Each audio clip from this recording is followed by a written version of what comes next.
people, 22 people. So maybe we can start. ব্যাপারটা হচ্ছে যে এই টাইপের টেকনিক্যাল জিনিসপাতিতে শুরুতে খুব ইন্টারেস্ট থাকে সবারই। কারণ আমরা শুরুর দিনে শুরু করছিলাম মনে হয় প্রায় 130 কি 35 জন বা সামথিং লাইক দ্যাট। তো তখন আসলে মানে সবার খুব ইন্টারেস্ট ছিল। বাট যখন আস্তে আস্তে আমরা টেকনিক্যাল জিনিসপাতিতে ঢুকছি, আস্তে আস্তে কমা শুরু করছে। তো রিসার্চে অনেকটা ওরকম, তুমি যখন স্টার্ট করবা তখন মনে হবে যে আমি রিসার্চ করতেছি, ভেরি ফ্যাসিনেটিং। তো খুব ভালো লাগবে শুরুতে, কিন্তু যখন পড়াশোনা শুরু করবা, রিসার্চ পেপার পড়া শুরু করবা, রিসার্চ গ্যাপ খুঁজে পাবা না, তখন হচ্ছে ফ্রাস্ট্রেটিং লাগবে। তারপরে দেখা যাবে যে ও পর্যন্ত উতরায় গেলে আবার ধরো তুমি ল্যাবে কাজ করতে গেছো, তোমার স্যাম্পল মিলতেছে না, তোমার হইতেছে আহ, যেটা আসার কথা সেটা আসতেছে না, উদ্ভট জিনিস আসতেছে, সেটা ইন্টারপ্রেট করতে পারতেছে না। So it's there are lot of phase of frustration in research. So আজকের সেশনটা মূলত ওই রিলেটেডই, যে হইতেছে আসলে কি কি করা যায়, কি কি হইতে পারে তোমাদের সামনে। কারণ টেকনিক্যাল জিনিসপাতি মোটামুটি শেষ, এখন যেগুলো আছে সেগুলো তোমার ইমপ্রুভমেন্টের জন্য কি করা যাইতে পারে, এই টাইপের জিনিসপাতি আর কি।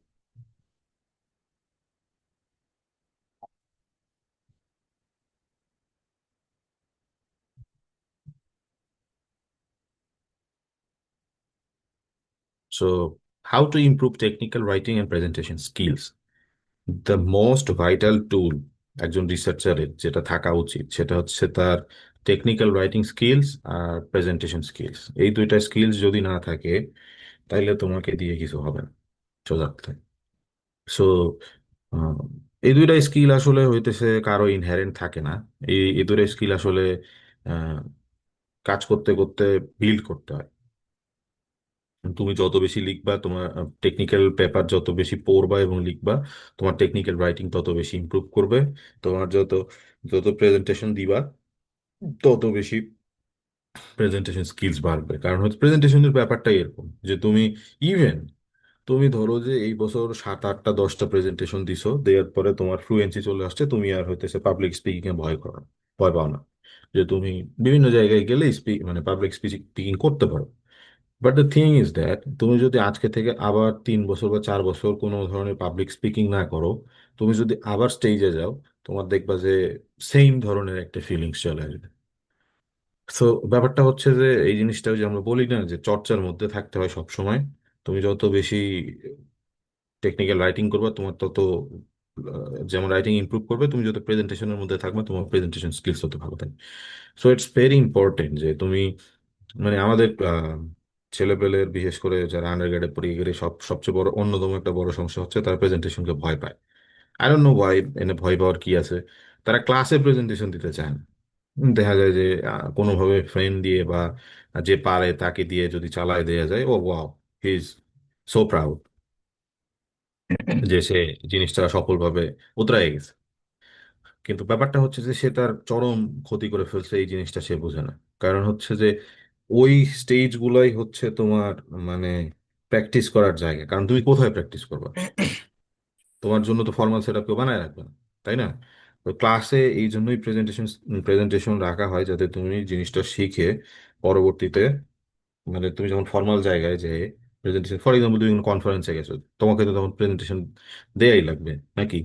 তো তখন তো আর তোমার সামনে হইতেছে পরিচিত কেউ বসে থাকবে না, সবাই মনে করো যে একদম দা বটি নিয়ে বসে থাকবে তোমাকে ধোয়ার জন্য আর কি। তো দেন হইতেছে আবার ধরো যে তুমি কোনো একটা ইভেন তুমি যদি নর্মাল কোনো চাকরিও করো, তো তোমাকে প্রতিনিয়ত প্রেজেন্টেশন দিতে হবে। আবার ধরো যে হইতেছে তুমি যদি হায়ার স্টাডিজে আসো, ফর এক্সাম্পল এই যে আমি আমি হইতেছে আহ, ধরো যে হইতেছে সপ্তাহে মিনিমাম 3 থেকে 4টা প্রেজেন্টেশন দিই, প্রত্যেক সপ্তাহে আমার থাকি।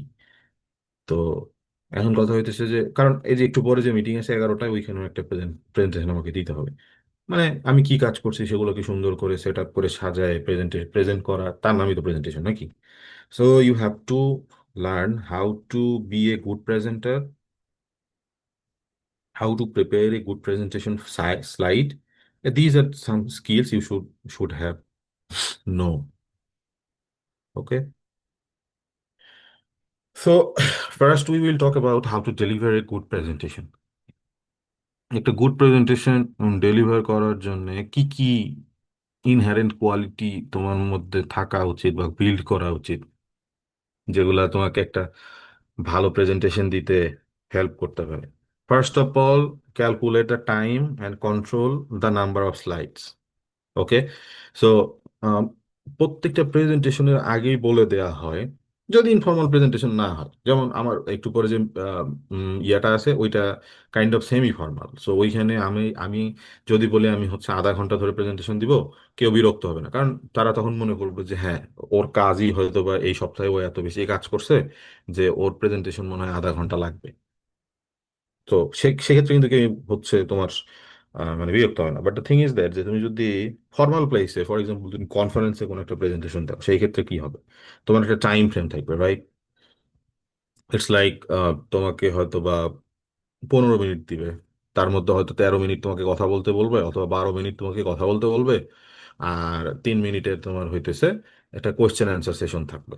সো এটা কিন্তু খুব সুন্দর করে মেনশন করা থাকে তুমি যখন কনফারেন্স আর্টিকেলের এর মানে এভরিথিং অ্যাকসেপ্টেন্স লেটার পাওয়ার পরে তুমি যখন তোমার হচ্ছে কনফারেন্সের যে ফি থাকে সেই টাকাটা মানে দিয়ে দিবা, তারপরে ওরা তোমাকে একটা মেইল পাঠাবে যে তোমার অমুক দিন কনফারেন্স আছে, অমুক সময়ে অমুক নাম্বার রুমে বা সামথিং লাইক দ্যাট, ওখানে যাবা।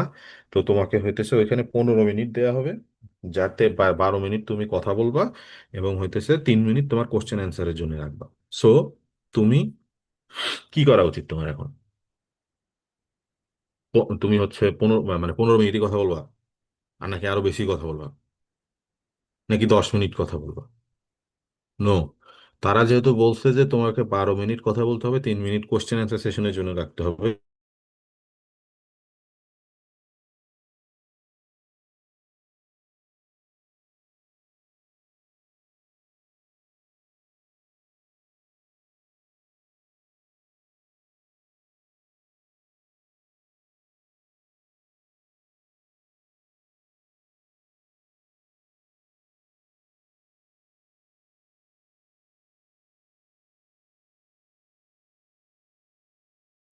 কারণ 1 মিনিটের বেশি আসলে প্রেজেন্টেশনের ওই জায়গাতে খুব বেশি কিছু অ্যাড করা যায় না। হইতে পারে যে কিছু তুমি প্রসেস আছে সেটাকে হয়তো বা 2 মিনিট ধরে ব্যাখ্যা করতে পারতেছো, বাট তোমার ওইটা কম্পেনসেট করার জন্য অন্যদিকে স্লাইডে হয়তো বা কিছু কমাই দিতে হবে অথবা স্লাইড সংখ্যা কমায় আনতে হবে। সো এই জিনিসটা প্রেজেন্টেশন ফাইল বানানোর আগে খুবই খুবই ট্রিকি একটা জিনিস, যে জিনিসটা আমরা প্রত্যেক সময়ই নেগলেক্ট করি, যে হইতেছে আমার 12 মিনিট সময়ে আমি কি প্রেজেন্ট করতে পারবো কি পারবো না।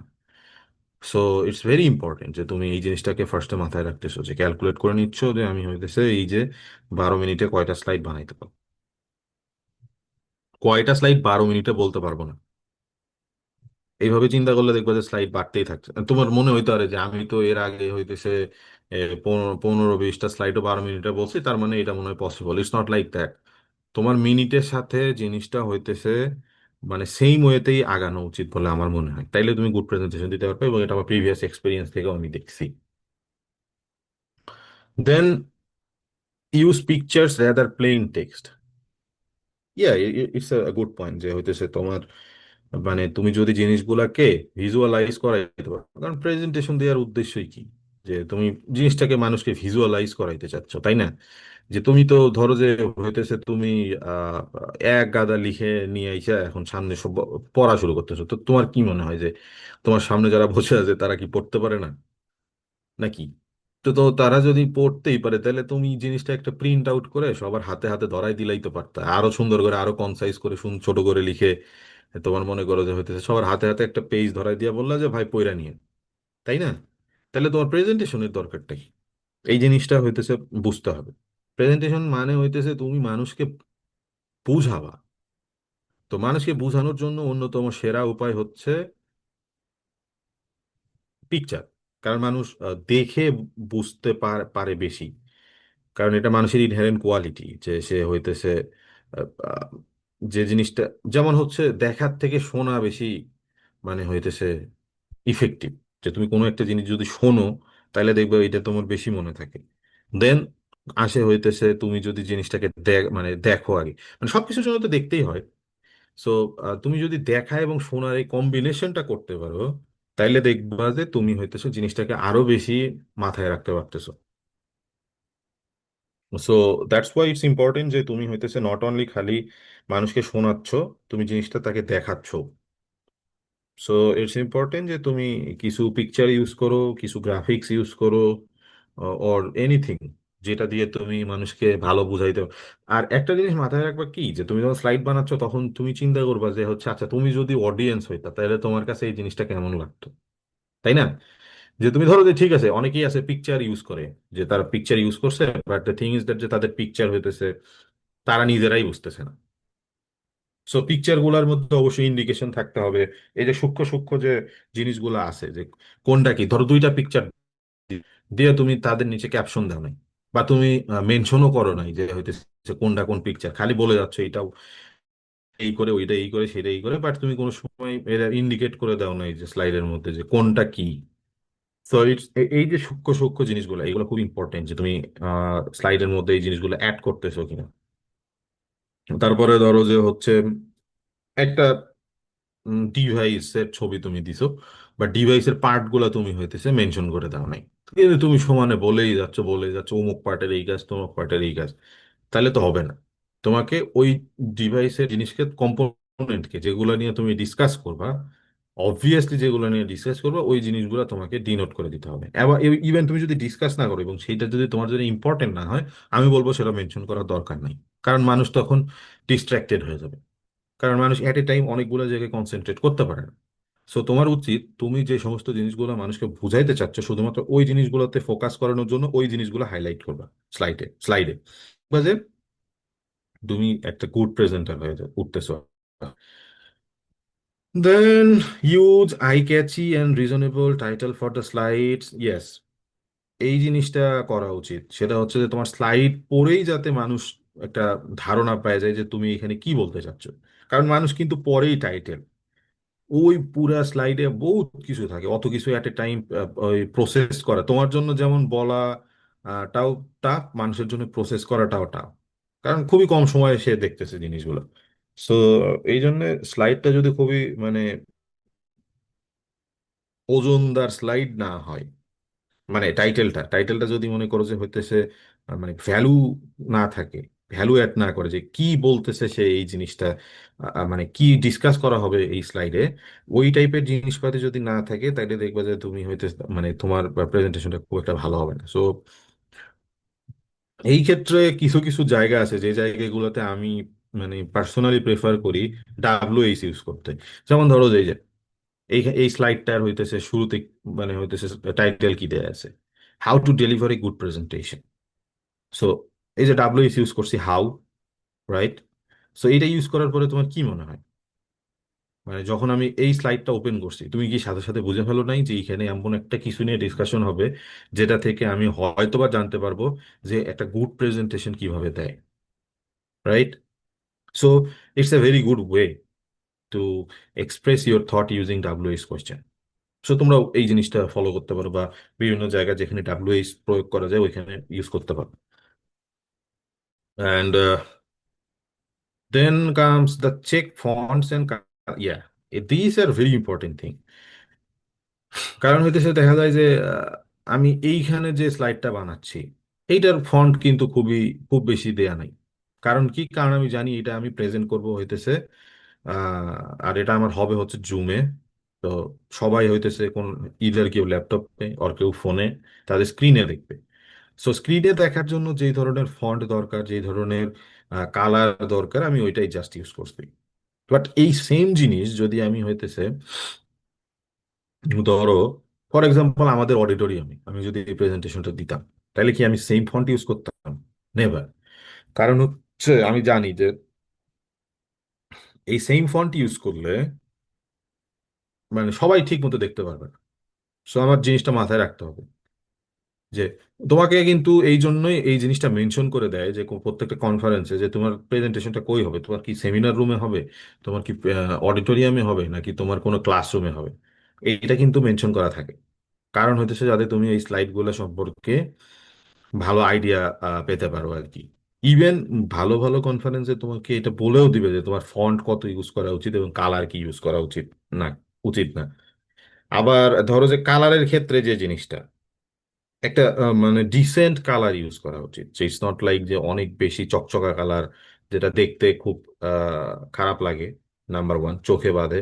আবার অনেক সময় দেখা যায় যে অনেক ব্রাইট কালার ইউজ করার কারণে টেক্সট বোঝা যায় না, বা মানুষ মানে অনেক বেশি কালার যখন অ্যাপ্লাই করো তখন মানুষ হচ্ছে তার অ্যাটেনশন ধরে রাখতে পারে। সো একটা ডিসেন্ট কালার ইউজ করো, মাইল্ড কালার, যেটা একদম ফ্যাকাশেও না, একদম উজ্জ্বলও না, আবার ধরো যে হচ্ছে মানুষের চোখে আরাম দেয় এবং মানুষ পড়তে খুব পছন্দ করে এরকম ফন্ট, ফন্টের সাইজ, ফন্টের স্টাইল এবং কালার ইউজ করার ট্রাই করো। এই কম্বিনেশনটা তোমার যত ভালো হবে, তোমার স্লাইড দেখতে তত সুন্দর হবে। এখানে তো আমি কোনো ধরনের ধরো যে ইয়াই ইউজ করিনি, মানে ধরো যে জাস্ট খালি যে ফন্ট ছিল ওইটা দিয়েই বানাই ফেলছি। কিন্তু এখানে যদি আমি আরো জিনিসপাতি অ্যাড করতাম, তাইলে কিন্তু জিনিসটা দেখতে আরো সুন্দর হইতো। দেন এবং ওইটা যদি তুমি ওই যে ওই সেমিনার টাইপের রুমে বা হইতেছে তুমি যদি অডিটোরিয়াম টাইপের জায়গায় দিতে চাও, তাহলে তোমার জন্য খুবই important. And lastly, format of the slides. So কি ফরম্যাটে রাখতেছো এটা কিন্তু খুবই ইম্পর্টেন্ট, যে যায় দেখা গেল যে তুমি হইতেছে, এই জন্য কি করা হয় যে প্রেজেন্টেশন স্লাইডে সবসময় হইতেছে দুই তিনটা করে ভার্সন রাখা হয়। যে যেমন হইতেছে তুমি একটা পিপিটি এক্সতে তো রাখলাই, আবার ধরো যে তুমি একটু একটা দুইটা হইতেছে ইয়া কি বলে পিডিএফ এও রাখতে পারো, কারণ তুমি যাওয়ার পরে দেখলা যে তোমার প্রেজেন্টেশন ফাইল ওপেন হচ্ছে সামহাও কোনো একটা ঝামেলা হয়েছে, তখন তুমি কি করবা? তো এর জন্য হইতেছে এটা উচিত যে তোমার হইতেছে দুই তিন ধরনের ফরম্যাটে জিনিসটা রাখা, যাতে আননেসেসারি কোনো হ্যাসেল তোমাকে ফেস করা না লাগে।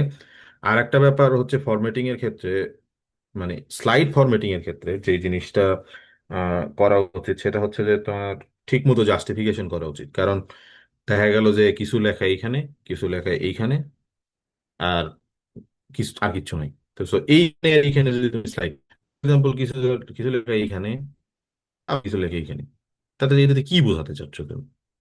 ইটস বেটার যে তুমি হইতেছে সবগুলো অ্যালাইনমেন্টে আনো, বা এমন কোনো জায়গায় নিয়ে আসো যেটা দেখলে মানে দেখতে ভাল লাগে। So formatting is also very important thing. আচ্ছা, then steps to follow for becoming a good presenter. See my title, যে আমার টাইটেলে আমি ইউজ করছি যে steps to follow for becoming a good presenter. Title পড়েই বোঝা যাচ্ছে যে এখানে কি ডিসকাশন হবে। আর তারপরে কি আমি এক গাদা হইতেছে লেখা আনছি না, জাস্ট খালি বুলেট আনছি, কিছু বুলেট। জিনিসটা দেখতেও ভালো লাগতেছে, যখন একটা একটা করে ডিসকাস করব তখনও ভালো লাগবে। যেমন ফর এক্সাম্পল, প্রথমেই বলা হচ্ছে যে think what you will say. এটা খুবই দরকারি, যে তুমি যখন মানে এটা শুরু করতে হয় কখন, যখন তুমি স্লাইড বানাচ্ছ তখন থেকেই চিন্তা করবা যে তুমি এটা কি বলবো। ফার্স্টে তুমি হইতেছে টাইম ফিক্স করে নিলা, তারপরে তুমি ফিক্স করলা যে তুমি 12 মিনিট, ফর এক্সাম্পল 12 মিনিট তোমার টাইম আছে, 12 মিনিটে 12টা স্লাইড বানাবা। 12টা স্লাইডের মধ্যে এখন তোমার কাজ হচ্ছে তোমার যে টপিক, এই টপিকটা সম্পর্কে চিন্তা করা, এবং 12 মিনিটে 12টা স্লাইডে তুমি কি কি অ্যাড করবা। একটা ফ্লো থাকতে হবে, যাতে এই স্লাইডের পরে এই স্লাইড এমন যাতে না হয় যে হচ্ছে বাপের আগে ছেলে চলে আসছে, যেটা আসলে তো সম্ভব না। সো দেখা যাচ্ছে যে তুমি হইতেছে মানে যে জিনিসটা পরে ব্যাখ্যা করার কথা ছিল, তো সেই জিনিসটা তুমি আগে ব্যাখ্যা করে ফেলছো। তো এই যে সিকোয়েন্সটা বুঝতে হবে, এই সিকোয়েন্সটা সাজায় দেন তোমার ওই সিকোয়েন্সিয়ালি স্লাইড একটার পর একটা বানানো শুরু করা উচিত। এবং এই স্লাইডগুলো বানানোর পরে তুমি দেখবা যে হইতেছে তখনই তোমার চিন্তা করা উচিত যে এই স্লাইডটা বানাইলাম, এখানে আমি কি বলবো। এটা যে বলবো সেটা কি আমার মানে আগের যে হইতেছে স্লাইডগুলো বানাইছি তার সাথে অ্যালাইন কিনা। তাইলে দেখবা যে ওই স্লাইডটা রেডি। দেন নেক্সট স্লাইডে গেলে আবার সেম প্রসেস ফলো করলে অ্যাটলিস্ট মানে অ্যাট দ্য এন্ডে তুমি শেষ করতে পারবা থ্যাংক ইউ স্লাইডের আগে। So think what you will say, এটা তখন থেকেই করা উচিত। তারপরে দেখা গেল যে তুমি যখন হইতেছে পুরা জিনিসটা সম্পর্কে একটা তোমার প্রেজেন্টেশন ফাইল সব রেডি হয়ে গেল, তুমি তখন আলটিমেটলি আবার আলটিমেটলি আবার হইতেছে বলা শুরু করবা, দেখবা তোমার কাছে ইজি হয়ে গেছে। Again, do practice, practice and practice. Practice very important. তুমি যত প্র্যাকটিস করো তত ভালো প্রেজেন্টেশন দিতে পারবা, এটাই নিয়ম। তুমি প্র্যাকটিস ছাড়া যদি প্রেজেন্টেশন দিতে যাও, তুমি মানে কিছুই বলতে পারবে না, কারণ প্রেজেন্টেশন দেওয়া এত ইজি কিছু না। সো তুমি যখন হইতেছে প্র্যাকটিস ছাড়া আর প্র্যাকটিস করে যদি যাও, তাহলে দেখবে যে তোমার চিন্তা কম করা লাগতেছে, কারণ তোমার হাতে টাইম খুবই কনজাস্টেড, তাই না? তো তুমি যদি অনেকবার প্র্যাকটিস করে যাও, তাহলে অনেক জিনিসই আছে যে জিনিসগুলো তোমাকে ওই সময় চিন্তা করা লাগবে। তো তখন তুমি একটা ভালো প্রেজেন্টেশন দিতে পারো। সো প্র্যাকটিস করাটা খুব ইম্পর্টেন্ট। আমাদের ছেলেরা কোনো সময় প্র্যাকটিস করে না। ওরা স্লাইড টাইপ বানায় যায়, ওইখানে যায় ভজুং ভাজুং কিছু একটা বইলা চলে আসে। সো প্র্যাকটিস করাটা খুবই ইম্পর্টেন্ট। অ্যান্ড আমি তো বলি যে সবসময় প্র্যাকটিস করবে, হইতেছে অডিয়েন্স সামনে রাখবে, কিছু ফ্রেন্ড টেন্ড বসায় রাখলা, তারা একটু হাসাহাসি করলো, তাহলে তোমার শাইনেসটা ওইখানেই কেটে যাবে। Then know about your habits and work on that. কিছু ব্যাড হ্যাবিটস, হট হ্যাবিটস, কিছু মানুষের মুদ্রা দোষ আছে, যে সারাদিন করতেই থাকে। তারপরে দেখা যাচ্ছে যে কিছু কিছু ওয়ার্ড আছে, যে সমস্ত ওয়ার্ড গুলা বারবার ইউজ করে, এটা সবারই থাকে। সো চেষ্টা করবো যে ওই সমস্ত মানে স্ল্যাং টাইপের ওয়ার্ড বা হইতেছে এমন কোনো সাউন্ড যেগুলো আসলে শুনতে ভালো লাগে না, ওই টাইপের জিনিসগুলো অ্যাভয়েড করা।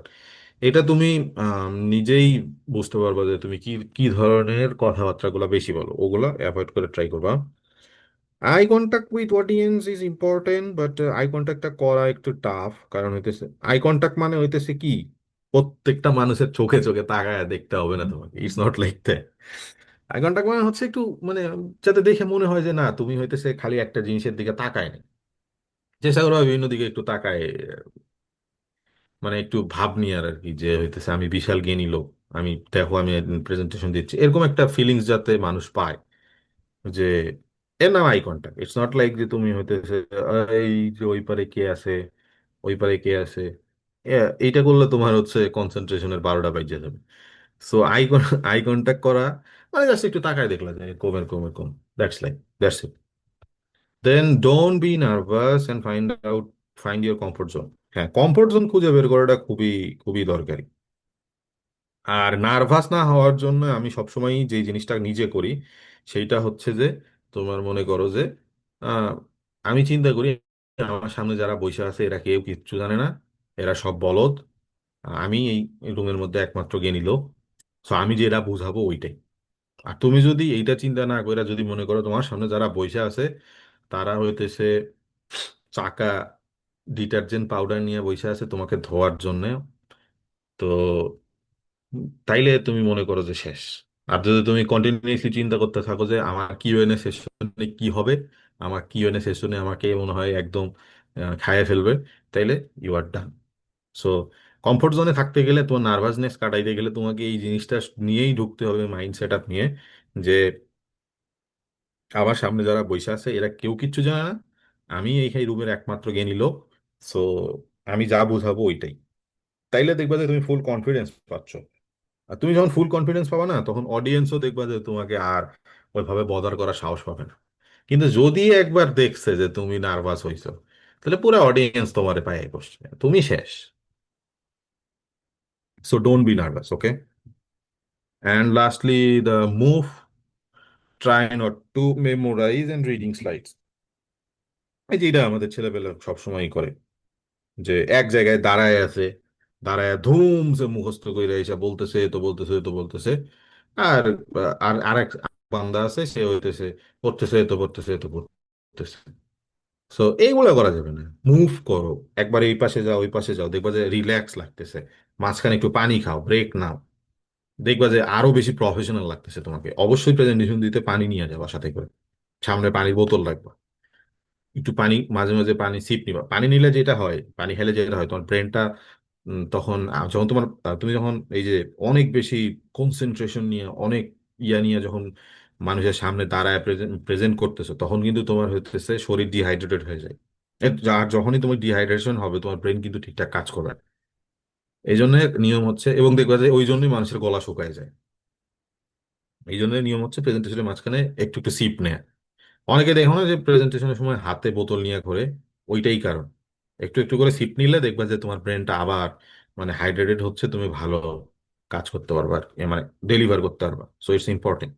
ইটস নট যে মানুষ এখানে ভাব নেওয়ার জন্য হাতে একটা বোতল নিয়ে যায়, এটা অবশ্যই দরকার আছে তাই নিয়ে যায়। ওকে, then comes how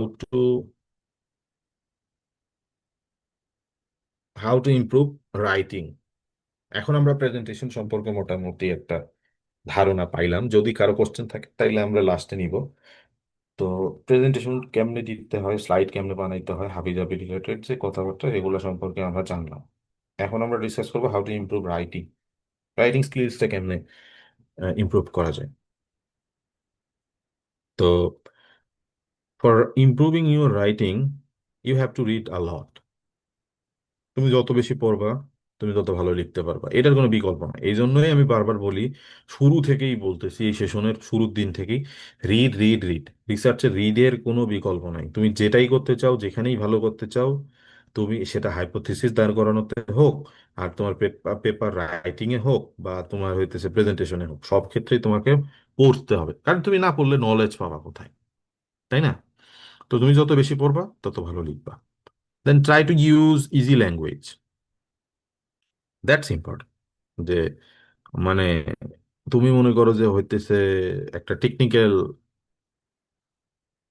পেপার লিখতেছো, এবং সেইখানে সব হাই ফ্রিকোয়েন্সি A1 B1, মানে A1 A2 লেভেলের যে ওয়ার্ড আছে, A1 A2, এই যে সেফার লেভেল, এই সমস্ত জিনিসপাতি যখন IELTS দিতে যাবা তখন যা বুঝবা যে এই জিনিসগুলো আসলে কি। মানে প্রত্যেকটা ল্যাঙ্গুয়েজেরই কিছু হইতেছে লেভেল আছে। A1 মানে এটা শুরু হয় হইতেছে C1, C2, B1 B2, A1 A2, এরকম আর কি। যাই হোক, এনিয়ে তো হইতেছে যে তুমি, বাট এইটার হায়ার আর কি যে কোন দিকে, C1 C2 হায়ার না A1 A2 হায়ার, আমি এটা ভুলে গেছি এখন। যাই হোক, তুমি ধরো যে হাই ফ্রিকোয়েন্সি কিছু ওয়ার্ড ইউজ করতেছো। So high frequency word use করলে তোমার হইতেছে কি হবে, এমনিতেই তোমার টেকনিক্যাল জিনিসটা অনেক বেশি কঠিন, ওইটাই মানুষ বুঝতেছে না ঠিকঠাক। এর সাথে যদি তোমার আবার ওয়ার্ড খুঁজে খুঁজে বোঝা লাগে, তাহলে জিনিস কেউ পড়বে না। সো ইটস ভেরি ইম্পর্টেন্ট যে তুমি মেক শিওর করতেছো যে try to use easy language. So তুমি যত ইজি ল্যাঙ্গুয়েজ ইউজ করবা, তোমার জিনিসটা তত বেশি প্রাণোজ্জ্বল হবে, এবং এটাই দরকার। Then try to use less words to express the topic. Yeah, it's also important যে তুমি জিনিসটাকে কম শব্দের মধ্যে যদি খুব সুন্দরভাবে উপস্থাপন করতে পারো, তাহলে সব থেকে ভালো হয়। কারণ হইতেছে তুমি যত বেশি ওয়ার্ড ইউজ করবে, তোমার জিনিসটা তত বেশি লেন্দি হয়ে যাবে। আর একটা জিনিস যত বেশি লেন্দি হয়, সেটার পড়তেও তত বেশি বিরক্ত লাগে। এই জন্য নিয়ম হচ্ছে যে তুমি যত ছোট করা যায় আর কি সম্ভব। অবভিয়াসলি ইম্পর্টেন্ট জিনিস বাদ দিয়ে ছোট তো আর করা যাবে না। Then think about the readers. Yes, it's important যে তুমি যখন লিখতেছো তখন তুমি নিজেই নিজেই নিজেকে রিডারের জায়গায় বসাই দিবা, যে আচ্ছা আমি এই প্যারাগ্রাফটা পড়লে আমার ফিলিংসটা কি হইতো, বা আমি কি কি ভুল ধরতাম, বা আমার কি কি সমস্যা হইতো। এই কোশ্চেনটা কইরো, দেখবা যে তোমার লেখা অটোমেটিক ভালো হয়ে গেছে, অটোমেটিক। এটা শুধুমাত্র রিসার্চ পেপার না, তুমি হইতেছে যখন পরীক্ষায় দিতে বসো না, তখনও যদি তুমি চিন্তা করো যে আচ্ছা আমি এটা লিখতেছি, আমি যদি টিচার হতাম আমি এতে কয় মার্ক দিতাম, তাইলেই দেখবে যে তুমি অটোমেটিক ভালো করতেছো এবং তোমার ইমপ্রুভ হচ্ছে সবকিছুতে। And then you can take help from non-tech person and use software like Grammarly or something like that. এগুলো অনেক সময় হেল্প করে। এখন তো এআই এর যুগ, সবাই তো মনে হয় এআই দিয়েই লেখে। তো এগুলা দিয়ে তুমি তোমার গ্রামার, হাবিজাবি, এই সমস্ত জিনিসপাতি গুলা ঠিক করে ফেলতো। That's it.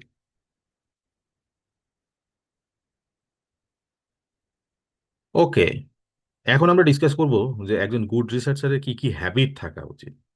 কারণ habit is a very good thing, যেগুলো সবার রাখা উচিত।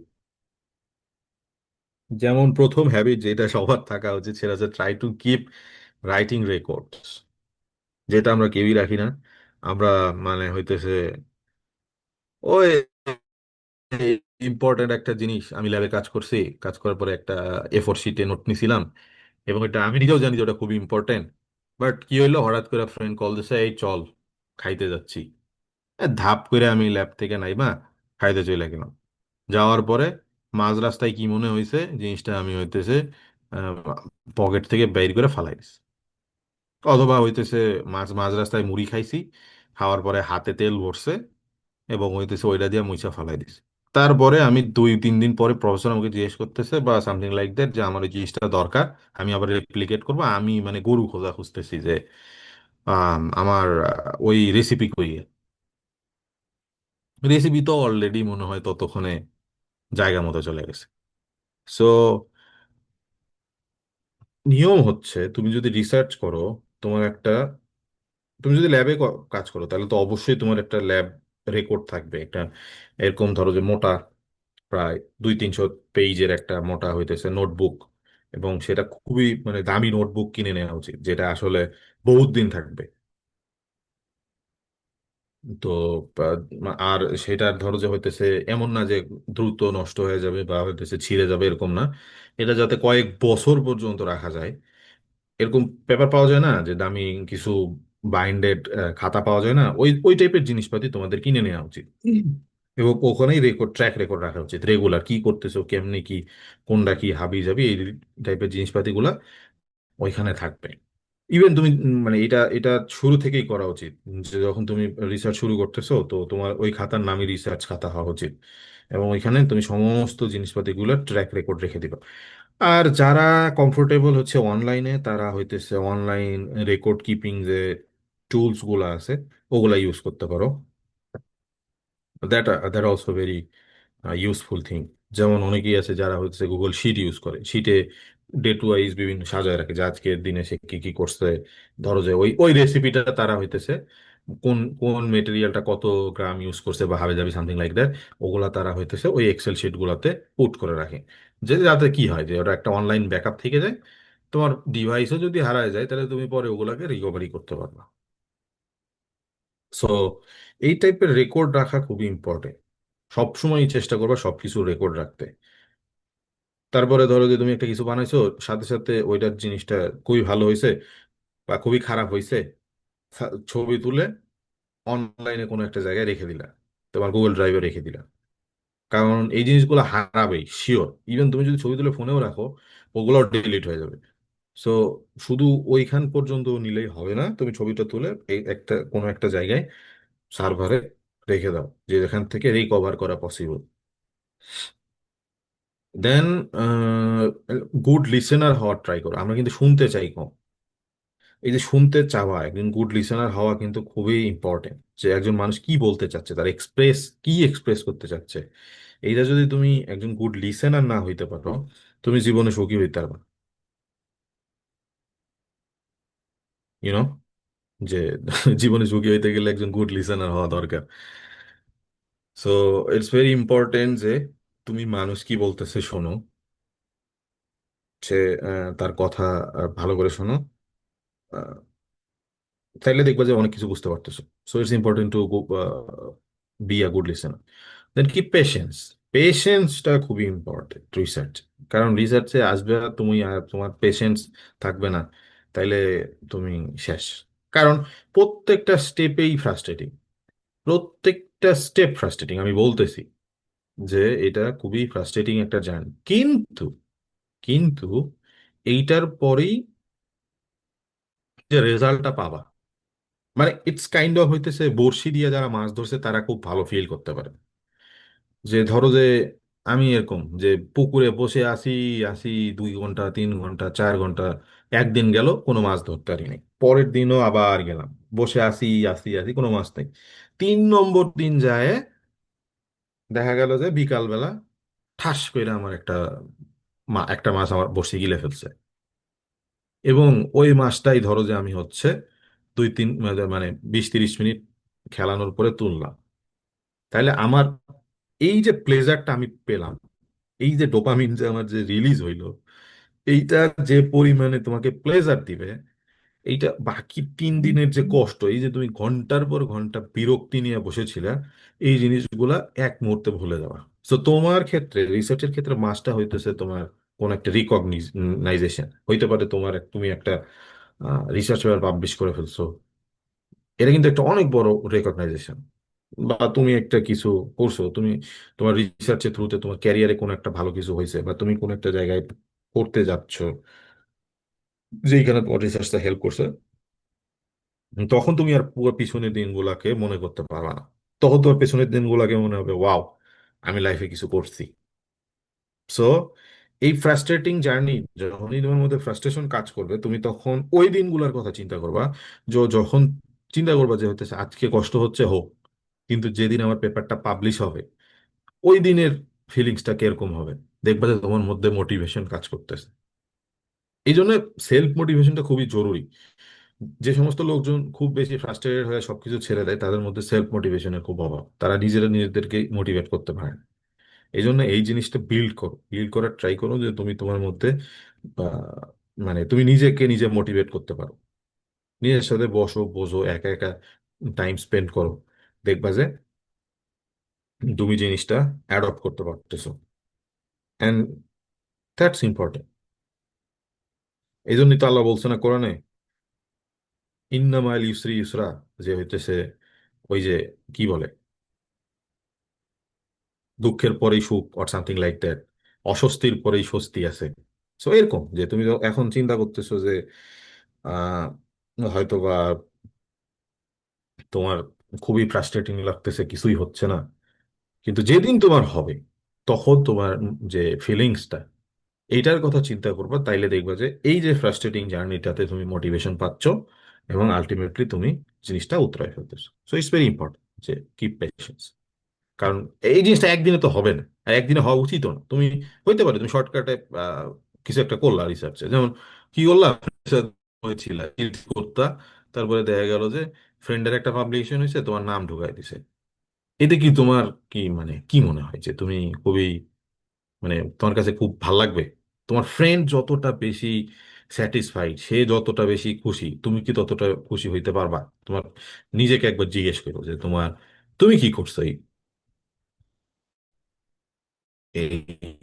ইয়াতে, এই যে পুরো রিসার্চে কি করছো, বা তুমি ইভেন তুমি যদি ওই পাবলিকেশনটা করো, তুমি নিজেও জানো না যে পাবলিকেশন দিয়ে তুমি কি করবা। কতটা ফ্রাস্ট্রেটিং ঢুকছে একজন এখন স্বীকৃত রিসার্চার, ফর এক্সাম্পল তোমার একটা আর্টিকেল হয়ে গেছে, কিন্তু তুমি জানোই না যে তুমি সেই কিউ1 আর্টিকেল নিয়ে কি করবো। How frustrating! কিন্তু তো তুমি যদি কাজ করে ফ্রাস্ট্রেটেড হইতে, তাহলে তুমি আজকে যে পরিমাণে মজাটা পাইতা, দ্যাটস আনবিলিভেবল। এটা আসলে তুমি যতক্ষণ পর্যন্ত না বুঝবা ততক্ষণ তোমাকে বোঝানো যাবে না। লাস্টের পয়েন্টটা হচ্ছে try to accept your mistakes. Yeah, it's important, তুমি ভুল করবা, রিসার্চে সবাই ভুল করে।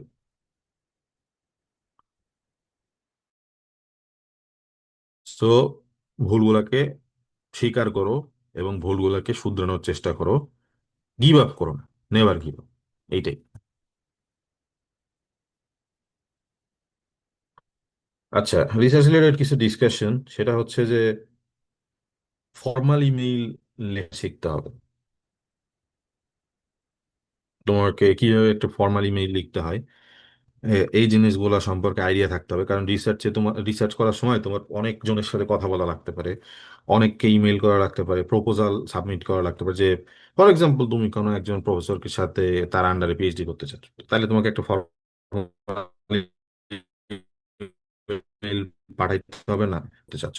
বা তুমি কারো আন্ডারে ধরো যে এখনই কাজ করতে চাচ্ছ, সো তাকে তোমার লিখতে হবে না ফর্মালি একটা ইমেল, লিখতে হবে না। সো ইটস ইম্পর্টেন্ট তুমি একটা ফর্মাল ইমেইল আহ, লেখো, লেখা শেখো।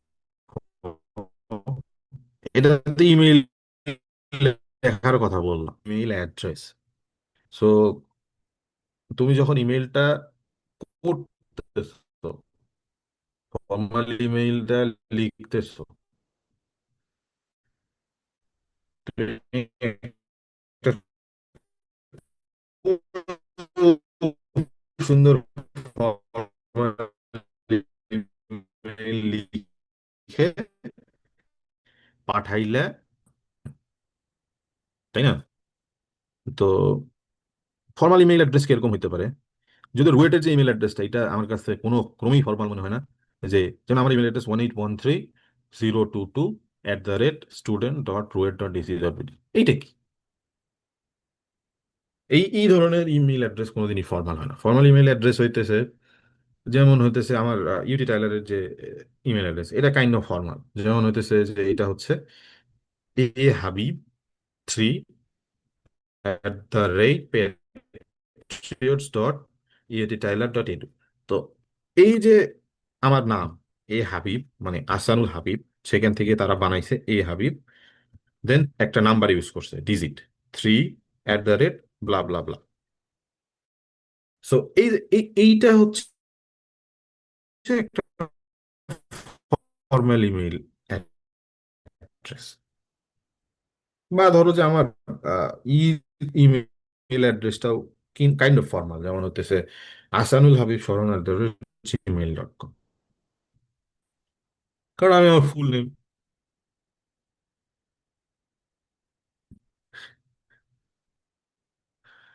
তো এইটা হচ্ছে ইমেল অ্যাড্রেস, এরকম হওয়া উচিত যে তুমি একটা নাম ইউজ করতেছো, সাথে কিছু ইউজ করতেছো, দেন বাকিটা @এর পরে যে বাকিটা থাকে। সো যদি না থাকে কারো এরকম, তাহলে চেষ্টা করো যে দ্রুত হইতেছে একটা ইমেল, মানে ফর্মাল টাইপের ইমেল অ্যাড্রেস অ্যাডপ্ট করা। যদি ইমেল অ্যাড্রেস কিন্তু ফর্মাল, এটাই ইউজ করছি আর কি। কিন্তু তারপরে আমার কাছে জিনিসটা মানে হইতেছে ফর্মাল মনে হয় না, যে শুধু একটা ডিজিট দিয়ে একটা ইমেল অ্যাড্রেস কেমনে হয়। বাট এখন যেহেতু তোমাদের হাতে কোনো অপশন নাই, তোমাদেরকে রুয়েটের ইমেল অ্যাড্রেসটাই বেশি বেশি ইউজ করা উচিত। আর পারলে নিজের পার্সোনাল ইমেল অ্যাড্রেসটাও একটা ফর্মাল টাইপের বানায় ফেলতে পারো আর কি। Then use formal language and addressing, যেটা তো বললামই। অ্যাড্রেসিং কিন্তু ইম্পর্টেন্ট, এক এক জায়গায় এক এক রকম। যেমন হতেছে আমেরিকায় স্যার ম্যাডাম চলে না, বাংলাদেশে আবার শুধু স্যার। যথাবিহিত সম্মান প্রদর্শন পূর্বক, এই সমস্ত জিনিস এইখানে চলে না। এইখানে আমরা সব মানে হইতেছে লাস্ট নেম, ডক্টর উমুক ডক্টর, এই টাইপের জিনিসপাতি ইউজ করি। Doctor last name or doctor first name, or dear professor, dear অমুক, ডিয়ার তমুক, এরকম। সো কোন দেশে তুমি অ্যাপ্লাই করতেছো, কোথায় অ্যাপ্লাই করতেছো, তাদের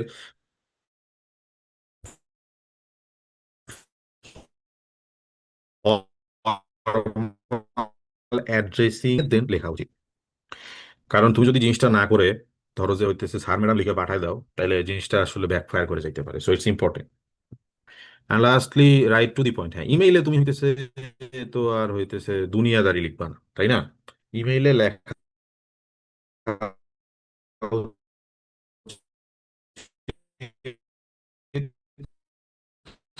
টু দা পয়েন্টে, যাতে হইতেছে মানুষ এটা সম্পর্কে বেশ একটা ভালো ধারণা পাইতে পারে। আহ, ওইটাই। সো টু দা পয়েন্টে লেখা ট্রাই করো।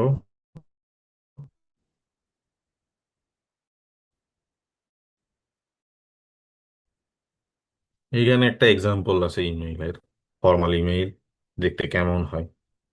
যেমন হইতেছে এই যে প্রথমে কি আছে, সাবজেক্ট। সাবজেক্টটা রিকোয়েস্টিং সাইমা নাকি সামির 80। সো এটা একটা হইতেছে ফর্মাল টাইপের ইমেইল। দেয়ার এমএস কিন্তু হইতেছে একটা মানে কি বলবো, এটা একটা কিন্তু ফর্মাল স্যালুটেশন। যে তুমি জানো না যে এই মহিলা হইতেছে বিবাহিত না অবিবাহিত না কি। সো তার সামনে কিন্তু চাইলে এমএস ইউজ করা চাইতেই পারে। এটা আমি করছি কারণ আমি বাংলাদেশ থেকে দিচ্ছি মেইল, এবং আমি একে চিনি না, একেবারেই চিনি না, এবং এ কোন দেশি তাও জানি না। সেই জন্য আমি একটা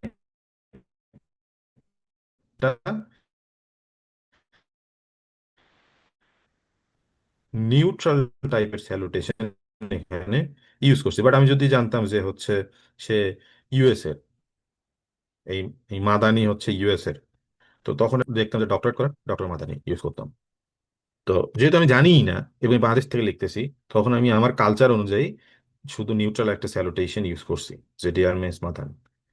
দেন আমি আমি আমার পরিচয় দিছি, টু দি পয়েন্ট কিন্তু লিখছি, দেখো যে আমি আমি undergraduate student, MSc department, রুয়েটের, বাংলাদেশ থেকে।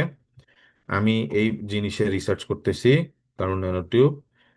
আমার লিটারেচার রিভিউ করতে যায় আমি তোমার এই পেপারটা পাইছি গুগল স্কলারে, বাট আমি এটার কোনো পিডিএফ ভার্সন পাচ্ছি না।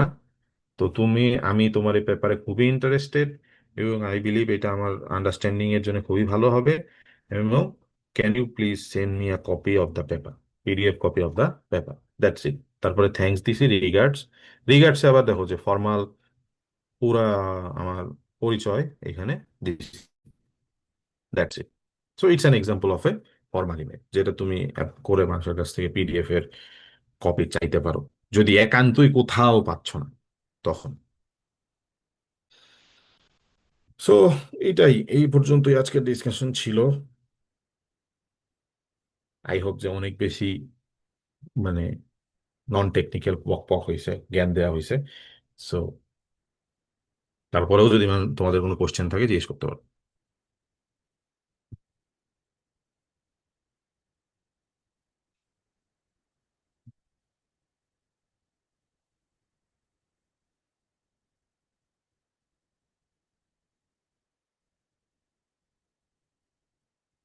You can write on chat, no problem.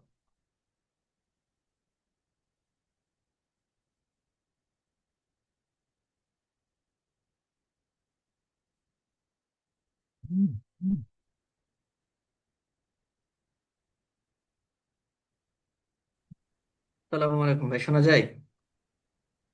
ওয়ালাইকুম সালাম। নাম? ভাই মুজাহিদ, এমএসসি 2-1।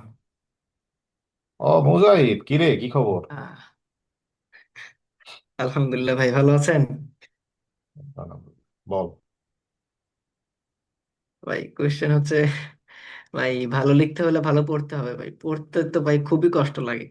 এটার আসলে পড়া কি মজা করার জন্য কোনো মানে, পড়া তো কষ্ট আর কি, এটা কিভাবে আর কি বেশি পড়তে পারি, এনজয়েবল করা যায় কিভাবে পড়াটাকে?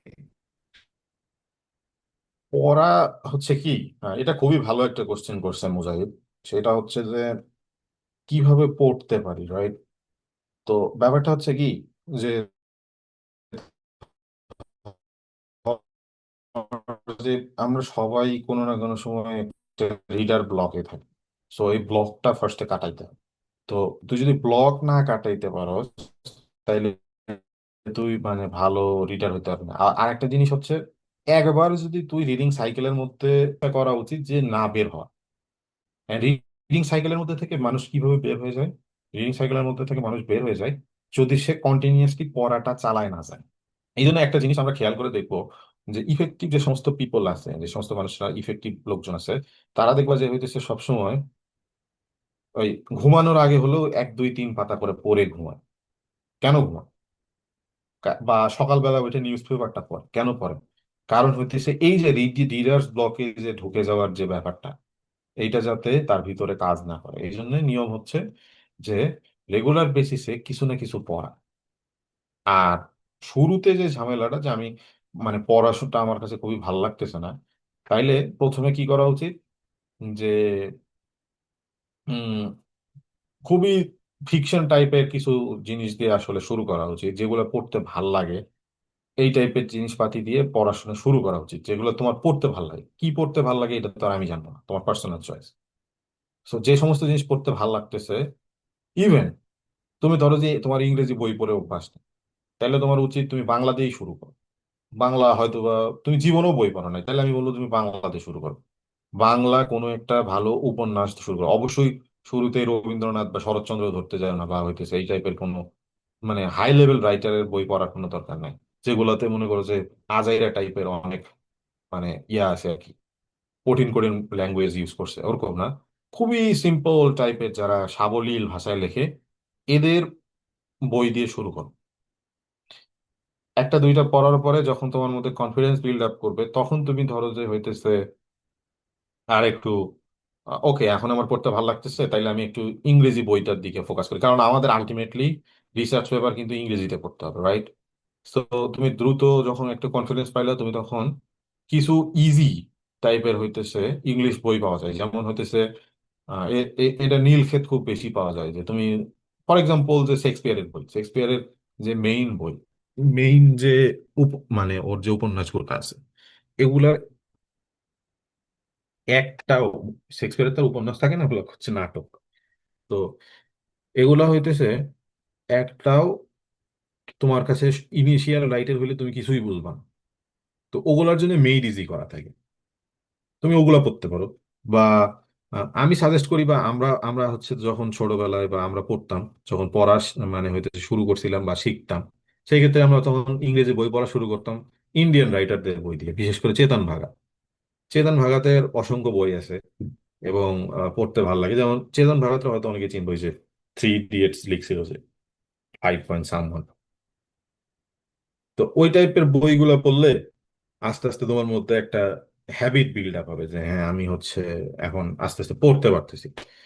দেন তুমি যত দ্রুত সুইচ করবা, দেখবা যে একসময় তোমার মধ্যে ওই কিছু কিছু জিনিস আছে, যে জিনিসগুলো তুমি ধরতে পারবা যে তোমার কোথায় কোথায় সমস্যা হয়, এবং অনেক বেশি পড়লে তুমি ওই জিনিসগুলো ওভারকামও করে ফেলবে।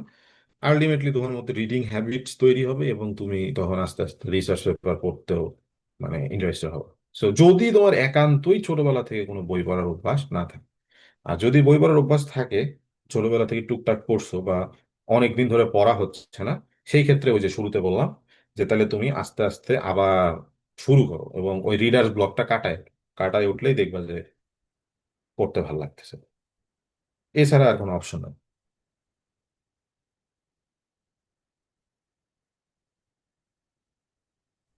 জি ভাই, বুঝতে পারছি।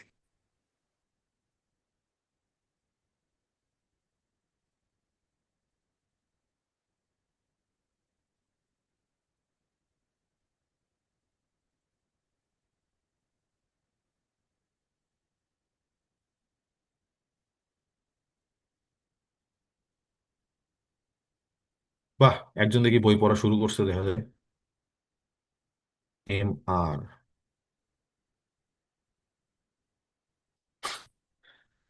তার এটাই ডিপিতেই সে মুজাহিদ বই ভাই। পড়তেছে, সে ডিপিতেই বই পড়তেছে।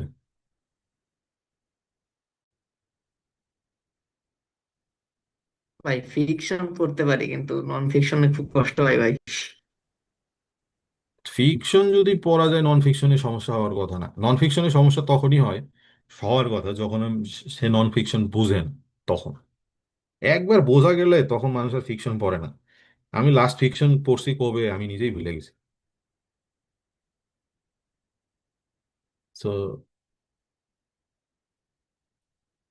ফার্স্টে টেকনিক্যাল টার্মগুলা বুঝতে হবে আর কি, টেকনিক্যাল টার্মগুলা ইনিশিয়ালি মানে ওই যেটা আমি শুরুর দিকে সেশনগুলোতে বলছি, যে রিসার্চের ওই যে যে ইম্পর্টেন্ট টার্মিনোলজি গুলো আছে, ওই জিনিসগুলো আগে শিখে নিলে তখন আর কি পড়াটা ইজি হয়।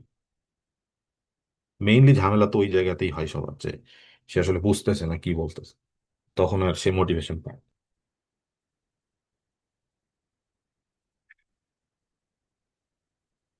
জি ভাই, বুঝতে পারছি।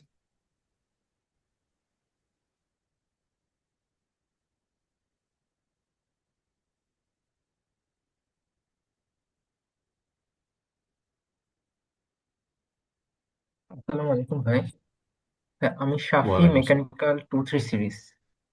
জি বলো। হ্যাঁ, আমার একটা ঠিক কোশ্চেন, একটা সাজেশন নেওয়ার ছিল আজকের সেশন থেকে, না আর একটা সেশন থেকে। হুম হুম, শিওর এখন শিওর। আমি বিগিনার হিসেবে একটা আর্টিকেল, রিভিউ আর্টিকেল লেখা লেখা চিন্তা করছি এখন।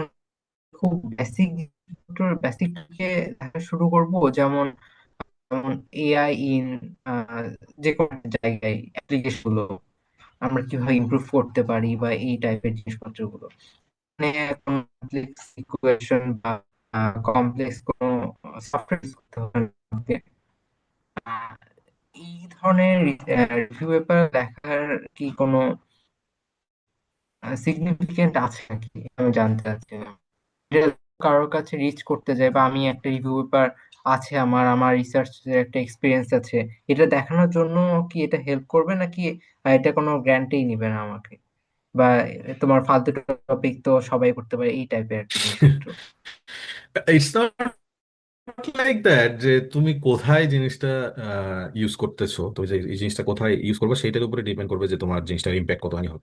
বাট আমি যদি ওভারঅল কথা বলি, যে হইতে পারে যে তুমি তোমার এই স্যাম্পলটা দেখায় কোনো একজন মানে মেন্টর বা কোনো একজন টিচারের সাথে রিসার্চ শুরু করতে চাচ্ছ, যেটা পাওয়া কম্পারিটিভলি ইজি, বাট হইতেছে তুমি ওইটা দিলে তোমার মানে শিওরিটি বেড়ে যায়, এরকম জায়গায় তুমি ওটা ইউজ করতে পারো। কিন্তু কথা হচ্ছে তুমি ওই জিনিস দেখা, ধরো যে একটা অ্যাডমিশন নিতে চাচ্ছ ভালো একটা ইউনিভার্সিটিতে বা বাইরের দেশে, সেক্ষেত্রে কিন্তু তোমার জিনিসটা খুব একটা বেশি ইম্প্যাক্ট ফেলবে না। সো আমি মানে ওভারঅল যদি বলি, তাহলে ইটস বেটার তুমি 2-3। না স্যার, ভাই 1-এ। আচ্ছা 2-1, আচ্ছা 2-1, তো তোমার উচিত হচ্ছে তুমি মানে এতদিনে তো তুমি হচ্ছে মেকানিক্যাল ইঞ্জিনিয়ারিং এর কি মানে তুমি হচ্ছে 4-1-এ আসো না এখন? ভাই 1-এ আছে, সেকেন্ড ইয়ারে। ও, 2-1, এখন 2-1-এ আছে? জি ভাই, 30 সিরিজে। ভাই ও 23 সিরিজ, 2-1 সেমিস্টারে আছে, ও বুঝতে পারে না আপনার ওইটাই তো প্রশ্নটা বললাম, বোধহয়। ওইটাই তো বললাম যে তুমি এখন 23 সিরিজ, তো তুমি কেবল তো শুরু করছো আর কি। এবং 2-1 series is the best time যখন আসলে রিসার্চ শেখা শুরু করা উচিত। তো তুমি এখনই আমার মতে তুমি জিনিসগুলো শেখো। তোমার মেকানিক্যাল ইঞ্জিনিয়ারিং এ কাজ করার প্রচুর জায়গা আছে, মেকানিক্যাল ইঞ্জিনিয়ারিং এর সাথে মেটেরিয়াল সায়েন্স ব্যাপক অ্যালাইন। তুমি মেটেরিয়াল, কারণ মেকানিক্যাল ইঞ্জিনিয়ারিং এর এখন মেইন রিসার্চটাই অনেকটাই হইতেছে মেটেরিয়াল সায়েন্সের উপরে ডিপেন্ডেন্ট। তো তুমি হইতেছে এই দিকের রিসার্চ শিখতে পারো, অথবা তুমি, তাহলে তো অনেক ফিল্ড আছে, সে সমস্ত যে কোনো একটা ফিল্ড আগে সিলেক্ট করো, সেই ফিল্ড অনুযায়ী কিছু জিনিসপাতি শেখো, পড়াশোনা করো, আরো ডিপ স্টাডি করো, করার পরে দেন তুমি একটা ভালো রিসার্চ পেপারের দিকে ফোকাস করো। নট যে তুমি হয়তো এখন একটা রিভিউ আর্টিকেল লিখবা, এটা তোমার জন্য কোনো ভালো ডিসিশন হবে না। ওকে, তো তুমি পড়ো। ইভেন ওই পড়তেছো না, পড়তে পড়তে যে ইনফরমেশন গুলো তোমার কালেক্ট হচ্ছে ওগুলা দিয়ে তুমি পরে রিভিউ আর্টিকেল লিখে ফেলতে পারবা, কোনো সমস্যা নাই।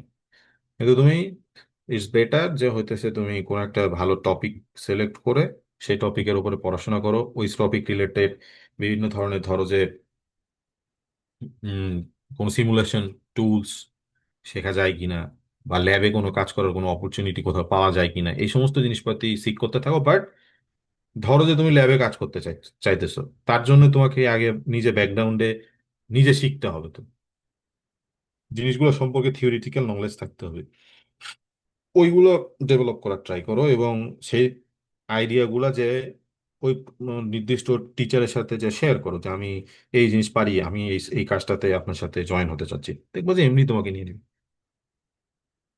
এখনই আসলে পেপার লেখার দিকে মানে ফোকাস করার কোনো দরকার নেই, আগে শেখো, জিনিসগুলো শেখো।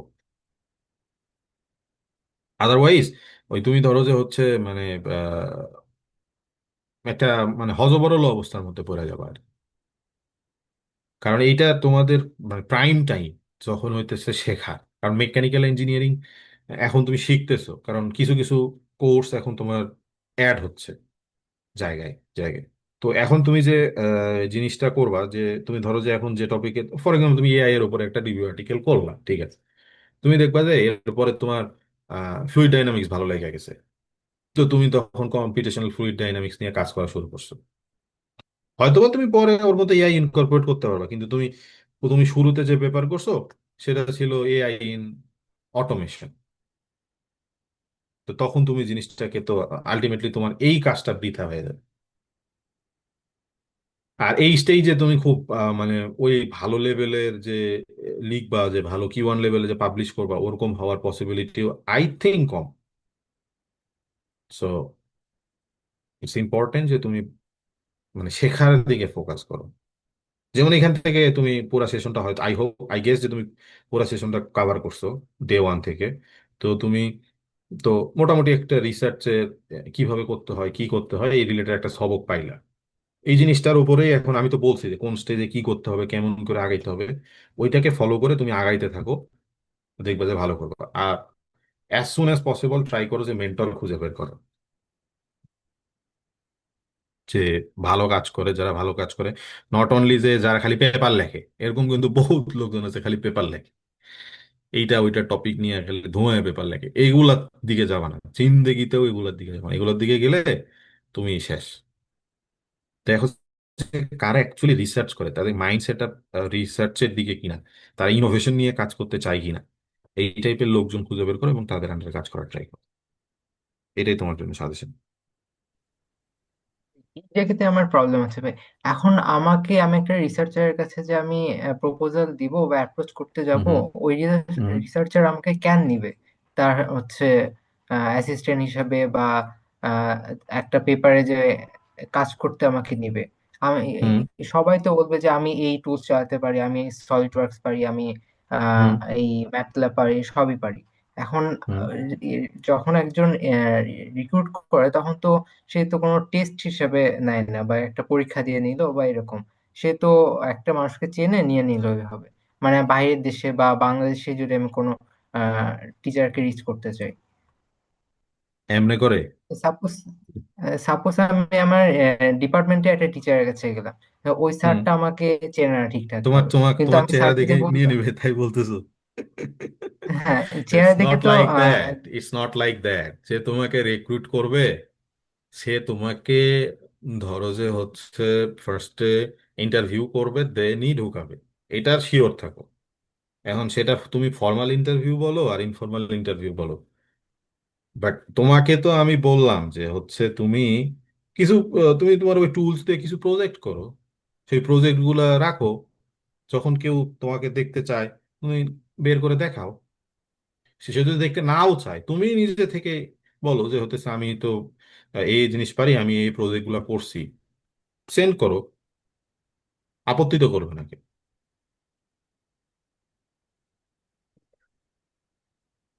নাকি? আর আমি যদি কোনো রুয়েটেরই কোনো একটা স্যারের কাছে যে অ্যাপ্রোচ করতে যাই, তখন আমি আমার অ্যাপ্রোচটা কেমন হবে? মানে আমি কিভাবে বলবো যে আমি কাজ করতে চাই বা এই টাইপের? কারণ আমার তো ভার্সেটাইল কোনো ফিল্ড সম্পর্কে আমার জ্ঞান খুব কম বর্তমানে। কারণ আমার এটা করতে করতে ফোর্থ ইয়ারের দিকে যে আমার একটা ধারণা আসলো, কিন্তু তখন সময়টা একটু কমে গেল না? মানে আমি যদি ফোর্থ ইয়ারের মধ্যে, গ্রাজুয়েশনের আগেই যদি একটা পেপার পাবলিশ করতে চাই, তখন প্রসেসটা কি হবে আমার? ব্যাপারটা হচ্ছে যে এখানে কিছু ক্যাচ আছে। সেটা হচ্ছে যে ফোর্থ ইয়ারের আগেই তো মানে মানে ফোর্থ ইয়ারের আগেই কি তোমার পাবলিকেশন লাগবে, তুমি তোমার মানে এরকম চিন্তা ভাবনা, তাই তো? জি পাবলিকেশনটা ভাই। কোথায় লাগে? ফার্স্ট অফ অল এই জিনিসটা চিন্তা করো যে তুমি তুমি পাবলিকেশনটা যে করবা, এই পাবলিকেশনটা তুমি কোথায় ইউজ করবা, তোমার কোথায় লাগবে এই পাবলিকেশনটা, সেইটা আগে ফিক্স করো। বাইরে যখন বাইরে যখন পিএইচডির জন্য অ্যাপ্লাই করব, তখন হুম। এসব দেখবে না আমি কি রিসার্চ করে এসেছি। তুমি তাহলে খোঁজ খবরই রাখো নাই, মানে তুমি হায়ার স্টাডি সম্পর্কে কোনো মানে হচ্ছে তুমি চেনো যে তোমার তোমার সিনিয়র কারা বাইরে পড়তে আসছে বা সামথিং লাইক দ্যাট? ইভেন আমি নিজে বলতে পারি, আমার আমার ব্যাচমেট দুইজন আমেরিকা আসছে আমার সাথেই, আমি যে ফলে আসছি ওই ফলেই আসছে। They don't have any single paper,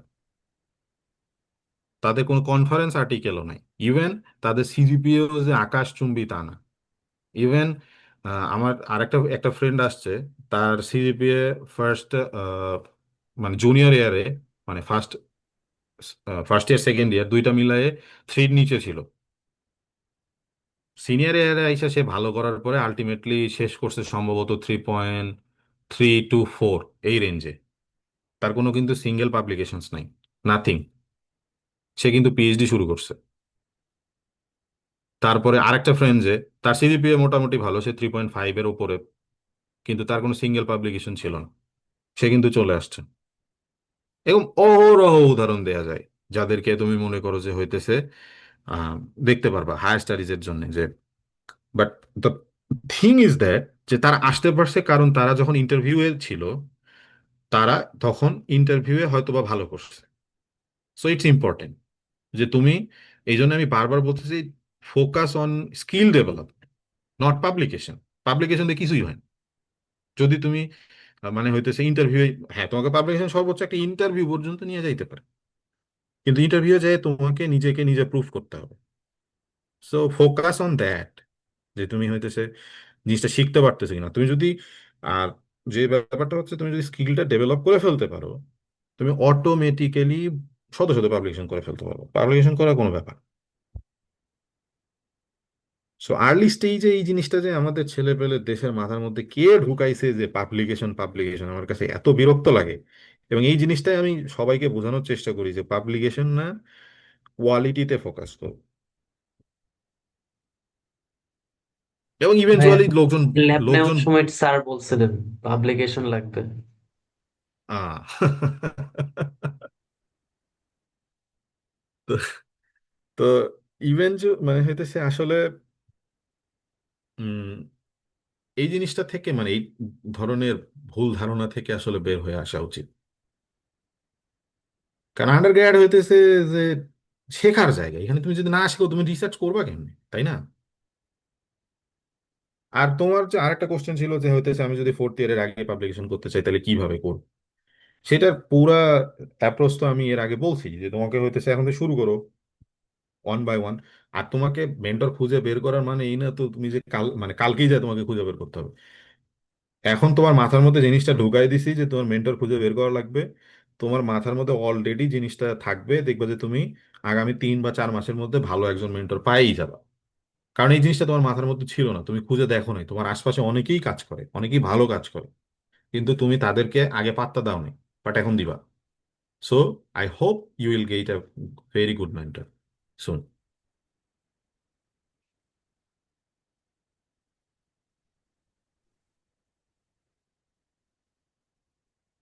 কি ভাই, বুঝতে পেরেছি।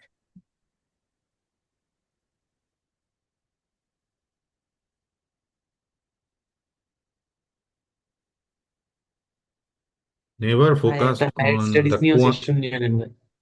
কোয়ান্টিটি। হায়ার স্টাডি সেশন নিয়ে তো আমার হায়ার স্টাডি গ্রুপ মানে হায়ার স্টাডি সোসাইটি অফ রুয়েটেই গেল 3 তারিখে। ওটার ভিডিও এখনো আপলোড করা আছে ইয়াতে। যদিও আমরা লাস্টের সেশনে হায়ার স্টাডি নিয়েই কথা বলবো, আবার বলবো, সমস্যা নেই। বাট কেউ যদি ইউএস মানে হইতেছে হায়ার স্টাডি ইন ইউএস নিয়ে হইতেছে ভিডিও দেখতে চায়, সে এই যে আমাদের যে রুয়েটের হায়ার স্টাডি পেজ আছে, higher study society of RUET, ওইখানে গিয়ে দেখতে পারে, ওইখানে আমার ভিডিও আপলোড করা আছে অলরেডি।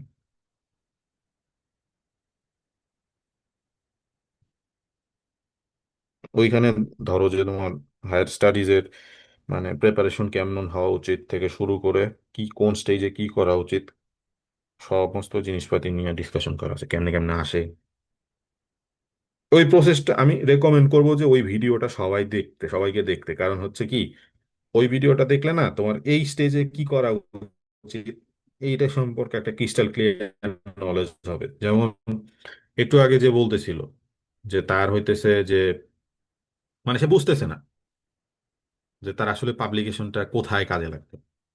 তো তুমি যদি ওই ভিডিওটা দেখে আসো তাইলে তোমার হইতেছে এখন জিনিসটা আরো বেশি, এখন এই স্টেজে তোমার কি করা উচিত এটা সম্পর্কে ক্রিস্টাল ক্লিয়ার একটা নলেজ হবে।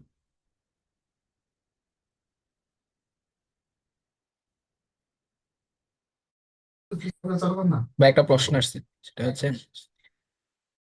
হুম। প্রফেসরকে মেল করার সময় এডু মেল নাকি সিন করা তাড়াতাড়ি, এটা কি ট্রু? হ্যাঁ, এটা ট্রু।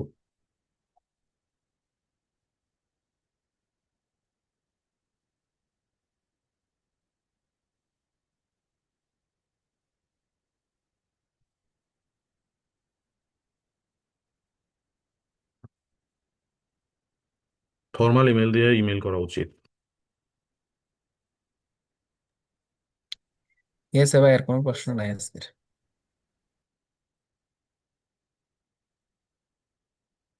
ওকে, তাইলে আমি হচ্ছে কি বলে ওইটা অ্যাসাইনমেন্টটা হোপফুলি পোস্ট করব আজকেই। সি ইউ দেন।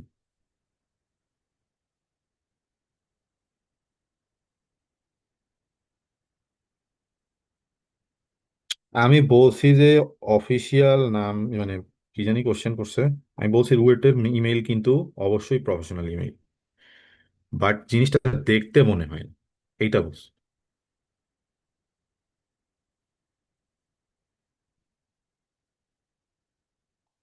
রুয়েটের উচিত ছিল, এটা তোমাদের জন্য না, রুয়েটের উচিত ছিল জিনিসটাকে ঠিক করা।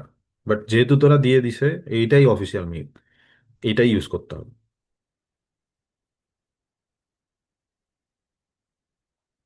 That's it.